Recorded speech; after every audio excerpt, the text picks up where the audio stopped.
La amenaza de una guerra abierta entre Israel e Irán se reduce de momento. Los gobiernos de Israel y de Irán anunciaron la suspensión del fuego cruzado durante la madrugada. Israel anunció que, sin embargo, seguiría sus operaciones contra Hezbollah. Vamos por el detalle de esta y otras importantes noticias del día. Soy Jenny Pérez, aquí en Berlín. Destacamos. El gobierno israelí suspendió sus ataques contra Irán tras una llamada entre el primer ministro Benjamin Netanyahu y el presidente de Estados Unidos, Donald Trump. Las operaciones israelíes contra Hezbollah en el Líbano continuarían. Novedades en el conteo del balotaje presidencial en Perú. Roberto Sánchez tomó la delantera, superando, aunque mínimamente, a Keiko Fujimori. El 94% de los votos escrutados asignan un 50% y un 49% de los votos respectivamente. Ampliamos en Lima. Y en Bolivia, el presidente Rodrigo Paz promulga la ley de estados de excepción y descarta renunciar. La normativa regula la aplicación constitucional en caso de conmoción interna. Los bloqueos de sectores movilizados persisten.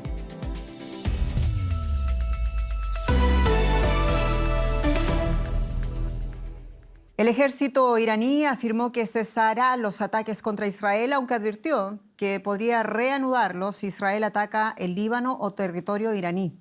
Irán busca evitar que el ejército iraní siga menguando, o quiero decir que el ejército israelí siga menguando a Hezbollah en el Líbano, sus aliados en territorio libanés. Inmediatamente después, Israel aceptaba detener las operaciones militares contra Teherán tras la presión de Donald Trump, aunque anunció que mantiene su ofensiva contra Hezbollah. Bueno, esto sucede después de que ambas partes intercambiaran ataques durante horas, rompiendo así un alto el fuego de 2 meses. El lunes por la mañana sonaron las sirenas en Tel Aviv para alertar de los misiles lanzados por Irán. La alerta llegó también a pasajeros en el aeropuerto Ben Gurión. ¿Podemos bajar del avión, por favor? Hay un misil, vienen misiles en esta dirección. Tenemos que salir del avión. Esta situación ya es tristemente habitual en todo Israel. Ciudadanos que se dirigen a los refugios antiaéreos y personal sanitario que lleva a los pacientes de los hospitales a lugares seguros. Irán lanzó un total de 3 oleadas de misiles a Israel. Estas imágenes, publicadas por la Guardia Revolucionaria de Irán, muestran presuntamente un misil dirigido a una planta petroquímica en la ciudad de Haifa. Pero una vez más, los sistemas de defensa antiaérea de Israel interceptaron la mayoría. Y por su parte, la televisión estatal iraní informó de ataques aéreos israelíes a Teherán, Tabriz e Isfahán. El Ministerio de Exteriores justificó sus ataques contra Israel alegando repetidas violaciones del alto el fuego por parte de ese país, también en el Líbano. Teherán sostiene además que corresponde a Washington frenar a Israel. Sin duda, las acciones del régimen sionista en la región no pueden separarse de las políticas de Estados Unidos.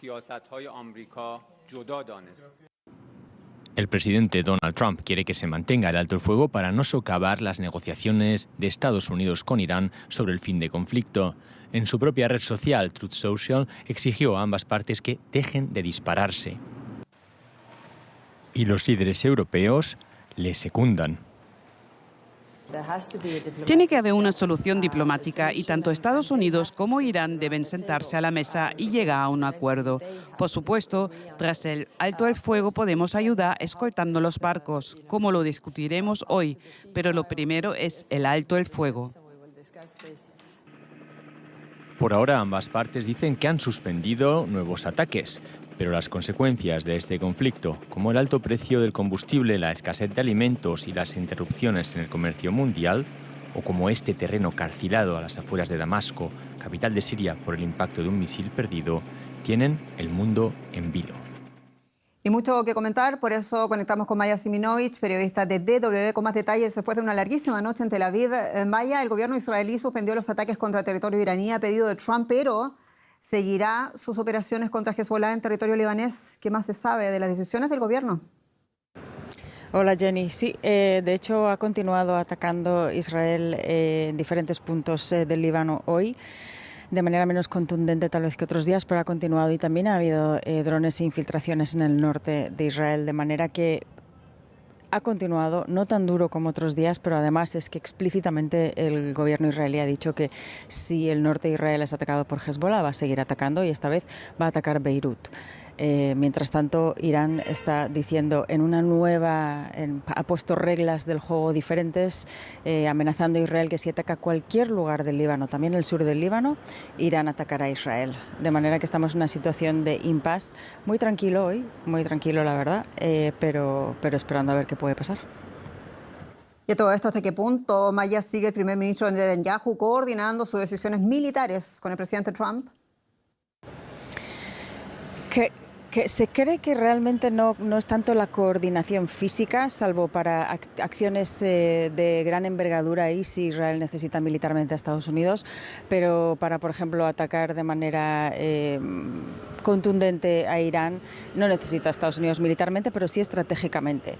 De manera que todas estas conversaciones, llamadas de teléfono, insultos y no insultos, tienen que ver con esta postura de Israel que quiere que Estados Unidos no le dicte la política de defensa. De hecho, Netanyahu está muy condicionado también, no solamente por su propio gobierno, sino también por la oposición. Se ve también en los telediarios, por ejemplo, que es bastante representativo de la sociedad israelí, que hay una presión sobre Netanyahu para que no se deje convencer por Trump, porque los intereses israelíes son diferentes a los estadounidenses y mientras Hezbollah ataque a Israel, pues hay que atacar el Líbano de cualquier manera. Esta es una opinión bastante generalizada.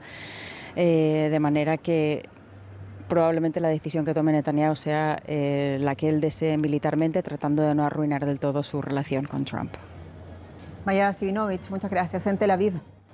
Claro, y como hemos estado informando, Trump demandó a las partes el fin del fuego cruzado y de momento funciona. Tenemos con nosotros desde Washington al periodista Juan Esteban Silva con los detalles de este momento. Juan Esteban, muy bienvenido. El primer ministro Netanyahu suspendió el fuego contra Irán, pero no contra Hezbollah. Y aquí la pregunta para ti, ¿hasta dónde está dispuesto Trump, el presidente Trump, a presionar al gobierno israelí en este asunto que se comenta allá en Washington? Hola Jenny, ¿qué tal? Pues bien, lo que estamos viendo es tal vez uno de los momentos más difíciles en la relación Trump-Netanyahu, Jenny, porque si uno viera lo que está pasando hoy con este llamado que ven ustedes, de hecho, en pantalla, donde él dice cómo le ha hecho ese llamado a Israel a Irán para que haya un alto el fuego, esto de alguna manera es un llamado directo a Benjamín Netanyahu, pues se percibe que el presidente Trump está ejerciendo esa presión directa e inusual, hay que decir, sobre Netanyahu para consolidar el alto el fuego con Irán. Es decir, que si Netanyahu no cede a lo que el presidente Trump quiere, él sí lo ve como un bloqueo no solo a la situación entre Israel e Irán, sino en general en esos diálogos que están avanzando entre Estados Unidos e Irán, en los que hay 2 puntos por ahora de desacuerdo. El mensaje claro de la Casa Blanca, Jenny, es que la prioridad inmediata es evitar esa escalada regional más amplia y justo por eso el presidente Trump hace ese llamado. Él ha insistido, por último, Jenny, que el cese el fuego con Irán pues es clave para estabilizar todo el tablero, todo el ajedrez, si se quiere, de Oriente Medio. Israel no ha aplicado el mismo enfoque en todos los frentes porque ve a Hezbollah como una amenaza. Entonces, paramos los ataques, en este caso, dice Israel, pero seguimos atacando a Hezbollah. Para el presidente Trump y para la Casa Blanca eso sigue siendo una preocupación, porque lo que él pide es un alto el fuego completo. Con todo esto que nos estás contando muy breve, Juan Esteban, ¿cuán diferentes son, después de todos los objetivos de guerra de los gobiernos de los Estados Unidos e Israel, en torno a la República Islámica de Irán entonces? Lo que podemos decir, Jenny, es que con el presidente Trump, aquí hay un negociador ahora en la Casa Blanca, a diferencia de un político. Lo que estamos viendo es un hombre que quiere ver más qué le conviene en el tema de las negociaciones. Yo creo que el presidente Trump de alguna manera quiere que pase a la historia, que haya sellado un acuerdo con Irán.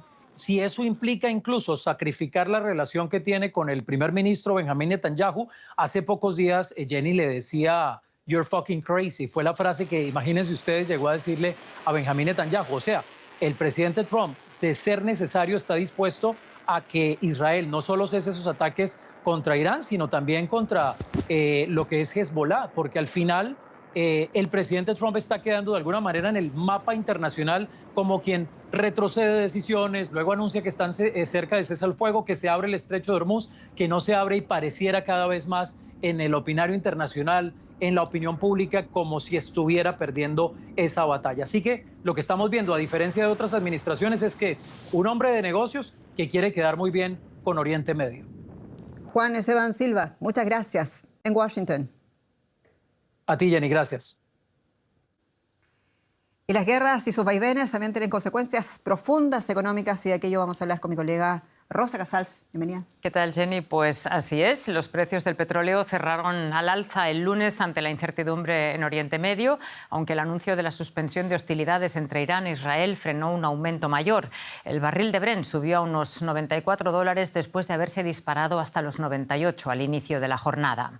Durante el fin de semana, la Organización de Países Productores de Petróleo y sus aliados, encabezados por Rusia, anunció un nuevo aumento de la producción para julio. Sin embargo, el plan choca con la realidad del mercado. Mientras el estrecho de Hormuz siga bloqueado, será difícil aliviar las tensiones sobre la oferta mundial. Desde el 28 de febrero, cuando comenzó la guerra de Irán, el Brent se ha encarecido un 21%. Ese aumento acumulado en los precios del petróleo es un lastre para los sectores más dependientes del crudo, como las aerolíneas, que pronostican para este año una caída a la mitad de sus ganancias. José David Navarro nos da más detalles desde Frankfurt. Hola, ¿qué tal? Pues sí, la IATA, la Organización Internacional de Aerolíneas, que representa a más de 370 aerolíneas con el 85% del tráfico aéreo internacional, pronostica que este año, el 2026, a pesar de que habrá más viajeros, los beneficios de las aerolíneas van a caer. Principalmente, explica IATA, que las aerolíneas están absorbiendo ese impacto del aumento de los precios del petróleo, y eso está haciendo caer la rentabilidad por operación. De hecho, IATA apunta que el beneficio neto por pasajero cae hasta los $4,5, que es la mitad del año anterior. Por lo tanto, en este 2026 las aerolíneas ganarían unos 23.000 millones de dólares, que es la mitad, Rosa, de lo que estaban ganando el año anterior, unos 45.000 millones de dólares. La peor parte, como se pueden imaginar, se lo llevan las aerolíneas de Oriente Medio, donde las operaciones han sufrido más disrupciones, y también las aerolíneas sufren los aumentos como el resto de los precios del petróleo. Y la oferta de petróleo sigue estrangulada por el cierre del estrecho de Hormuz. La OPEP Plus dijo el domingo que elevará de nuevo sus cuotas de producción. Pero, José, ¿bastará esta medida para calmar a los mercados internacionales de la energía? En realidad no, Rosa, porque debido a las restricciones y al cierre del estrecho de Hormuz, la verdad es que los países de la OPEP Plus han perdido influencia en el mercado energético. Pueden aumentar la producción, como se espera de nuevo en el mes de julio, pero si esos barriles de petróleo no pueden llegar a los clientes, no pueden llegar a alimentar el mercado internacional de la energía, poco pueden hacer tampoco para calmar los precios actuales del barril de Brent, es decir, del petróleo en los mercados bursátiles internacionales. De hecho, Arabia Saudí, Kuwait o Irak eran los países dentro de la organización que mayor capacidad tenían de aumentar la producción, y ahora, como les digo, todo eso está realmente muy limitado. Los analistas apuntan que el anuncio de la OPEP Plus de este domingo es más un anuncio simbólico para dar a entender al mundo, ¿no?, que tienen capacidad de responder cuando la guerra acabe, y también es un mensaje simbólico teniendo en cuenta la salida de Emiratos Árabes Unidos de la organización. José David, muchísimas gracias por todas estas informaciones. Un saludo. Y en un mundo cada vez más interconectado, toda crisis tiene un impacto inmediato en la economía global. Conflictos en regiones clave como Oriente Medio o el Mar Rojo obligan a desviar rutas marítimas, lo que alarga los trayectos, encarece los costos y aumenta la presión sobre las cadenas de suministro. ¿Cómo responden las navieras? Lo analizamos en el siguiente informe. Son necesarios 4 remolcadores para jalar el Alzubara hasta el puerto de Hamburgo.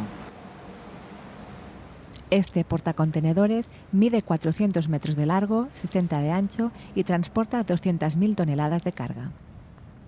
Acaba de llegar de Malasia tras 6 semanas de travesía, mucho más tiempo del que solía tomar antes. Ya no es posible usar la ruta directa por el Mar Rojo y el Canal de Suez, debido al riesgo de ataques de los rebeldes hutíes de Yemen. Antes transitábamos por el Canal de Suez y eso acortaba la ruta entre 10 y 14 días. Ahora, tener que rodear el Cabo de Buena Esperanza complica las cosas, porque alrededor del cabo, en el sur de África, hay unos vientos que son muy fuertes. En 2023, La naviera Hapag-Lloyd fue una de las primeras del mundo en dejar de enviar barcos por el Mar Rojo cuando los rebeldes hutíes comenzaron a atacar buques occidentales como respuesta a la guerra de Israel en la Franja de Gaza.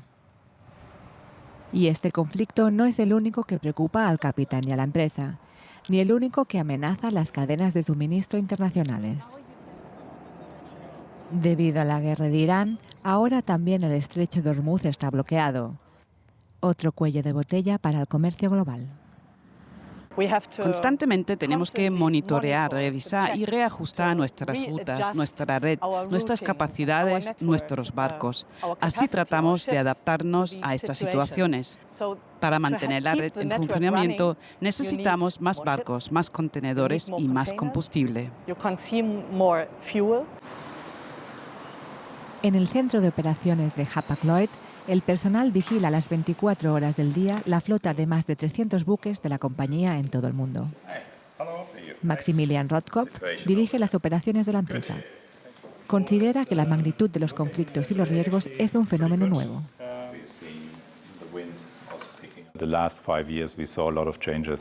En los últimos 5 años hemos visto muchos cambios macroeconómicos. Hay muchas zonas conflictivas, como la terrible guerra en Ucrania, pero también el conflicto entre Pakistán e India y recientemente en el estrecho de Hormuz y en el Mar Rojo. Lo primero es la seguridad del barco y de la tripulación. Para los operadores, esto está resultando extremadamente caro. Hapag-Lloyd aseguró recientemente estar perdiendo 50 millones de euros a la semana debido a la inmovilización de 4 de sus barcos en el estrecho de Hormuz. El presidente de Chile, José Antonio Kast, ha instado al Senado a que apruebe su ambiciosa reforma económica y tributaria que se votará en los próximos días. El proyecto incluye medidas como la rebaja del impuesto a las grandes empresas del 27 al 23%, incentivos a la inversión y beneficios fiscales en vivienda y capitales. La iniciativa ya fue aprobada en la Cámara de Diputados, pero ahora enfrenta un escenario incierto en el Senado. La oposición critica que favorecerá principalmente a las rentas más altas, mientras organismos como el Fondo Monetario Internacional advierten de riesgos para las cuentas públicas si la caída de ingresos no se compensa con mayor crecimiento. Y tenemos más noticias. Seguimos en América Latina. Jenny. Ha sucedido en Cuba, Rosa, un fuerte terremoto que sacudió este lunes la costa occidental de la isla, según informan los propios periodistas de La Habana. El sismo de magnitud de 6,2 hizo temblar la tierra durante unos 20 segundos, obligando a los cubanos a abandonar los edificios en los que se encontraban. Por el momento no se han reportado daños personales o materiales. El epicentro del terremoto se ubicó en el Mar Caribe, a unos 100 kilómetros de la isla, y se sintió también en algunas zonas de Florida. Todo esto en medio de una profunda crisis de abastecimiento y energética en La Habana, Cuba. En este punto del escrutinio del balotaje presidencial en Perú, cada voto cuenta. Con el 94% de las actas escrutadas, Roberto Sánchez adelanta a Keiko Fujimori, aunque se trata de una diferencia mínima. Los votos decisivos restantes provendrán de zonas rurales, lejanas de la capital como la Amazonía, así como también del extranjero. Fujimori, quien postula por 4ª vez, ha dicho que respetará los resultados, mientras que Sánchez ha llamado a recuperar la democracia. De cualquier manera, a quien resulte electo en el Perú espera un muy difícil comienzo, al no contar con mayorías en el Congreso. Se necesita contar cada una de las actas. Sea cual sea el resultado, lo reconoceremos. E instamos a que nuestro competidor haga lo mismo. Con poco más del 93% de las actas escrutadas por la Oficina Nacional de Procesos Electorales, hay un empate técnico entre la ultraderechista Keiko Fujimori y el izquierdista Roberto Sánchez, quienes disputan en segunda vuelta la presidencia del Perú. Los votos decisivos que aún faltan procesarse vienen de las zonas alejadas de la capital y del extranjero. En algunas de las 25 regiones del Perú, las actas procesadas oscilan entre el 50 y el 40%. Y en Loreto, por ejemplo, en las provincias de Putumayo y Daten del Marañón, se han contabilizado el 0% de las actas. En el extranjero, del 1.200.000 electores hábiles, aún no se han procesado ningún acta. Los votos procedentes de Europa, por ejemplo, llegarán a Lima este lunes. En una votación tan reñida, con aproximadamente un punto porcentual de diferencia, esos votos faltantes son decisivos. En las elecciones del 2021 y 2016, Keiko Fujimori perdió por apenas 40.000 votos de diferencia. Mientras tanto, el candidato Roberto Sánchez ha anunciado que acabará con la corrupción. Este Día del Pueblo empieza, hermanos y hermanas, el hito constructivo para acabar con el pacto mafioso que se ha apropiado de nuestro gobierno. Teniendo en cuenta que ninguno de los dos candidatos tiene ni mayoría en el Congreso ni ha recibido un gran apoyo popular, algunos de los votantes opinan que más allá del resultado, lo importante es llegar a un consenso. Que ninguno de los dos ha podido llegar ni siquiera a un 20, ni siquiera a un 30%. O sea, no han sido personas elegidas realmente por una representación amplia. Entonces, comprendiendo eso, deben la derecha abrirse un poco para dialogar con la izquierda y la izquierda dialogar con la derecha. Precisamente ese diálogo es el que necesita Perú para dejar atrás la inestabilidad política, que se refleja en los 8 presidentes que ha tenido en una década. Queremos ampliar este tema y lo hacemos con la periodista de DW Lima, Rosemary Cueva, quien ha seguido para nosotros este balotaje en el Perú. Rosemary, te pregunto, la última actualización del escrutinio deja novedades. Veíamos cómo finalmente Sánchez supera por la cuenta mínima, eso sí, todavía a Fujimori. ¿Qué nos puedes contar? Jenny, la novedad es que Roberto Sánchez, el izquierdista Roberto Sánchez, acaba de revertir la ventaja que tenía Keiko Fujimori. Le está llevando por ahora 10.000 votos. Es una pequeña cifra de diferencia, y ahora lo que va a suceder en las siguientes horas, días o semanas es que Keiko Fujimori y Roberto Sánchez se van a pelear el voto a voto. Sánchez tiene el respaldo de los votos rurales, que en cierta parte aún quedan por contabilizar, y a favor, pues, la ultraderechista Fujimori podría tener el respaldo de los votos del extranjero y también de las actas observadas en Lima. Así que se puede volver a revertir esta situación. Keiko Fujimori podría volver a sacarle ventaja a Roberto Sánchez. Se habla entonces de un versus entre el voto urbano y el voto rural, un escenario que representa justamente esta polarización, que en parte se explica por el centralismo que tiene Lima y también por las desigualdades que enfrentan las regiones más alejadas del Perú. Es imposible por ahora pronosticar quién sería finalmente el ganador o la ganadora de la presidencia. Toca esperar a que el organismo electoral pues siga contabilizando los votos y posteriormente resuelva las actas observadas e impugnadas, y esto podría tardar varias semanas. El Jurado Nacional Electoral señalaba que incluso el resultado tal vez podría proclamarse en la quincena de julio. Rosemary Cuevas, seguiremos naturalmente atentos a lo que pase en Perú. Y en la vecina Bolivia, el presidente Rodrigo Paz promulgó este lunes una ley que permite a las Fuerzas Armadas intervenir para controlar las protestas y los bloqueos de las carreteras. La nueva ley fue aprobada el fin de semana en el Congreso de la República del Perú. Las manifestaciones, impulsadas por sindicatos y campesinos que exigen su renuncia, han causado al menos 10 muertos y problemas de abastecimiento en las ciudades de La Paz y El Alto. Paz afirmó que su gobierno seguirá en el poder hasta 2030 y defendió sus esfuerzos por impulsar la economía. También aseguró que el país enfrenta una amenaza por el narcoterrorismo y que la nueva ley busca reforzar la seguridad en Bolivia. Queremos ir por más y lo hacemos en La Paz con la periodista Deutsche Welle, Tania Frank. Tania, muchos saludos. Y decíamos que el presidente Rodrigo Paz promulgó la ley de estados de excepción. ¿Qué cambia concretamente a partir de hoy? Hola Jenny, lo primero que hay que aclarar es que la promulgación de esta norma no significa que se esté activando o decretando un estado de excepción hoy mismo, sino que está fijando las reglas de juegos y las competencias del Ejecutivo para cuando decida aplicarlo. A partir de ahora, los cambios principales se resumen en 3 puntos claves. 1, el mayor control y activación, es decir, que la norma regula los mecanismos bajo los cuales el presidente puede decretar el estado de excepción ante amenazas externas, conmoción interna y desastres naturales. una vez firmado este decreto supremo, este debe pasar a la Asamblea Legislativa para su control y ratificación.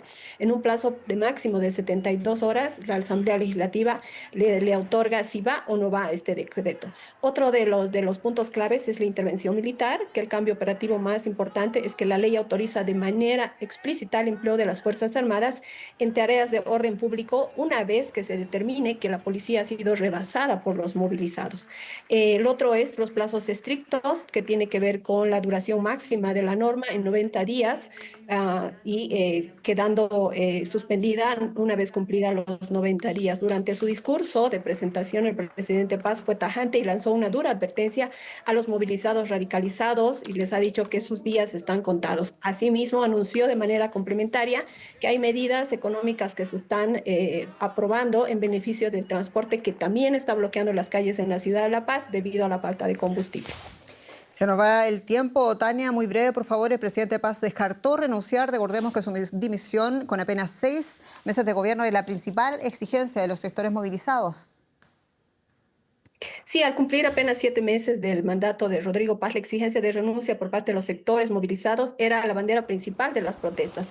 Al salir hoy con esta norma, en el análisis político se podría decir que el Ejecutivo anota un punto a favor, logrando que la Asamblea Legislativa sancionara la ley, dotándolo de una herramienta legal para poder intervenir. Sin embargo, hablar de que ganó el pulso podría ser un poco prematuro por dos realidades muy complejas que todavía se vive por los sectores sociales que han señalado que no van a levantar las movilizaciones, y por otro lado la ciudad de La Paz y el Alto, que continúan aisladas. Tania Frank, muchas gracias. En La Paz.